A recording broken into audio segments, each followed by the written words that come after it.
بسم اللہ الرحمن الرحیم۔ السلام علیکم۔ آج ہم گفتگو کریں گے موضوع اہم پر، نفس کو قابو کیسے کیا جائے۔ معززین ناظران گرامی، نفس وہ اندرونی نفس ہے جسے اللہ تعالیٰ نے ہمیں عطا کیا ہے تاکہ ہم اچھائی کا راستہ اختیار کریں، مگر افسوس کہ اس نفس نے ہمیں خواہشات و اشتہارات میں کھینچا ہے۔ سب سے پہلے ہمیں سمجھنا ہے کہ نفس کیا ہے۔ نفس وہ ہے جو ہمیں کہتی ہے یہ کرو وہ کروں، اور اگر یہ غیر اللہ کی راہ میں ہو جائے تو وہ ہمارا دشمن بن جاتا ہے۔ ان نکات کے ذریعے ہم اپنے نفس کو اس حالت تک لے جا سکتے ہیں جہاں وہ صرف اللہ کی رضا چاہے، جیسا کہ انبیاء اولیاء نے کیا۔ اور میں آپ کے لیے چند اقوال زرین پیش کرنا چاہتا ہوں جن سے آپ کو مدد ملے گی نفس کی تربیت میں۔ نفس تمہارا پہلا میدان جنگ ہے، اسے جیتو تو دوسری جنگیں آسان ہوگی۔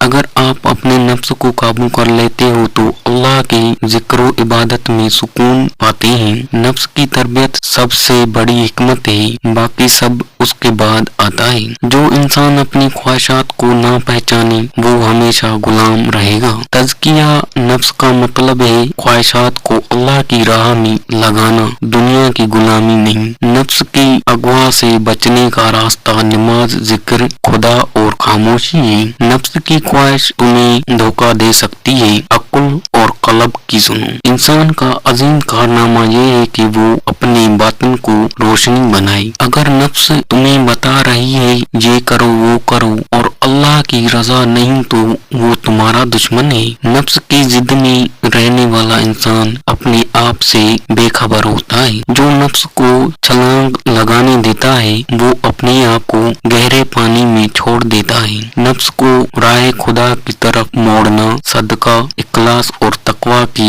ذریعے ممکن ہے۔ نفس کی غلامی انسان کو اپنے رب سے دور کرتی ہے۔ خود پر قابو پانا بڑے اعمال سے بہتر ہے اگر وہ نفس کی فرما برداری کے ساتھ ہو۔ جب نفس خاموش ہو جائے تب انسان کی روح بولنے لگتی ہے۔ نفس عمرہ وہ جو برائی کی طرف رہنمائی کرے، اس کو پہچانو اور اسے تربیت دو۔ نفس کی کرتے وقت سب سے پہلے خیال کر لو کیا یہ عمل مجھے اللہ کے نزدیک لے جائے گا۔ نفس کا انتشار انسان کی لگتی سواری ہے، اسے قابو میں رکھو ورنہ گر جاؤ گی۔ نفس کی آواز ہمیشہ سب سے بلند نہیں ہوتی، دل کی بات سنو۔ تزکیہ نفس پرانا نہیں، وہی پرانا ہے جو نظر سے چھپ جائے۔ نفس کی خواہشات کو اللہ کی رضا سے ٹکرانے نہ دو۔ نفس کا ہر لمحہ امتحان ہے، اسے جان لو ورنہ یہ تمہیں جان لے گا۔ اگر نفس قیادت کر رہا ہے تو تم غلام ہو، اگر تم قیادت کر رہے ہو تو آزاد ہو۔ نفس کی کمزوری کو جان لینا اس پر قابو پانے کی پہلی منزل ہے۔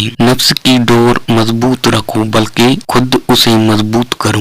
نفس کی فرما برداری انسان کو اللہ کے قریب لے آتی ہے۔ جس نے اپنے نفس کو نہیں سنبھالا اس نے دنیا کو نہیں سنبھالا۔ نفس کی تربیت وہ خزانہ ہے جس کی قدر کم لوگ جانتے ہیں۔ نفس کی غلامی انسان کی عظمت کو چھین جاتی ہے۔ نفس پر غلبہ انسان کو حقیقی جیت دلاتا ہے، بازوؤں کی جیت نہیں۔ نفس کی خواہشات کو بڑھانا آسان ہے، کم کرنا محنت کا کام۔ نفس کی بردباری انسان کو بزرگ بناتی ہے۔ نفس کی آزمائش میں صبر انسان کے ایمان کا پتہ دیتا ہے۔ نفس کی خواہش پر قیام انسان کی تعلق کو اللہ سے بہتر بناتا ہے۔ نفس کی تربیت انسان کو اپنے اندر چھپی طاقت دکھاتی ہے۔ نفس کے ساتھ جنگ انسان کا سب سے نجی جہاد ہے۔ نفس کی لذت وقتی ہے، اللہ کی رضا دائمی۔ نفس کی طرف جھانکنا انسان کو زمین پر گرا دیتا ہے، قلب کی طرف اٹھنا اسے بلند کرتا ہے۔ نفس نہیں بدلتی، انسان بدلتا ہے جب وہ نفس کو بدلنے کی ٹھان لے۔ نفس کی حکمرانی تب تک رہے گی جب تک انسان فرما برداری نہ کرے۔ نفس کا سفر مشکل ہے مگر منزل بہت خوبصورت ہے۔